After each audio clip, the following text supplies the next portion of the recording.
मित्रांनो नमस्कार, जय महाराष्ट्र। बातमी येते उद्धव ठाकरेंच्या मातोश्रीवरून उद्धव ठाकरेंच्या तातडीच्या नगरसेवकांच्या आणि आमदारांच्या नेत्यांच्या बैठकीत सर्वात मोठा निर्णय जाहीर। मित्रांनो, उद्धव ठाकरेंची शिवसेना पुन्हा मुंबईत टाकणार कात। महाराष्ट्रात शिंदेसह भाजपला ठाकरे जर जाणार, नेमका ठाकरेने काय आखलाय प्लॅन? मुंबईतून उद्धव ठाकरे पुन्हा प्रखर हिंदुत्वाकडे, नेमकी काय आहे बातमी?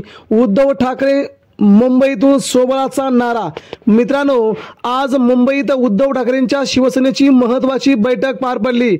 या बैठकीमध्ये उद्धव ठाकरेंच्या शिवसेनेच्या नेत्यांनी अभूतपूर्व गर्दी या ठिकाणी केली। भावी नगरसेवक असतील किंवा गटप्रमुख, विभाग प्रमुख यांनी उद्धव ठाकरेंच्या सभेसाठी प्रमुखांनी अतिशय जबरदस्त गर्दी केल्याचं चित्र या ठिकाणी पाहायला मिळालं। एवढा मोठा पराभव होऊन देखील मुंबईत शिवसेनेची नेमकी एक वीट देखील बाजूला सरली नाही असं उद्धव ठाकरेंनी म्हटलंय। त्यामुळे आगामी विधानसभेच्या निवडणुकीसाठी भाजप शिंदेंना मुंबईतून हद्दपार करा असे उद्धव ठाकरेंनी आपल्या सर्व कार्यकर्त्यांना आदेश दिले आहेत। तेव्हा येणारी निवडणूक आपण सोबळावरती लढतोय आणि या निवडणुकीमध्ये आपल्याला प्रखर हिंदुत्वाचा नारा द्यायचा आहे।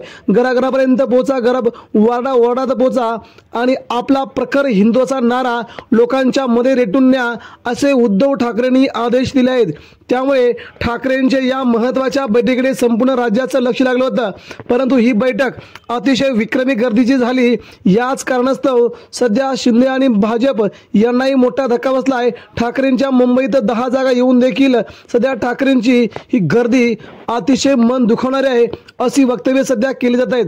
त्यामुळे मुंबईत पुन्हा एकदा मराठी माणसांचा बाणा उद्धव ठाकरे घेऊन येत आहेत आणि पुन्हा मुंबई ही उद्धव ठाकरेंचीच, मुंबई ही शिवसेना प्रमुखांचीच असंही त्यांनी म्हटलंय। मित्रांनो, याबद्दल आपल्याला काय वाटतंय? मुंबई कुणाची, ठाकरेंची की फडणवीसांची? याबद्दल आपल्या प्रतिक्रिया आमच्यापर्यंत पोहोचवा। मुंबईवर कुणाचा भोगा फडकेल हे देखील आपण सांगा। धन्यवाद, जय हिंद।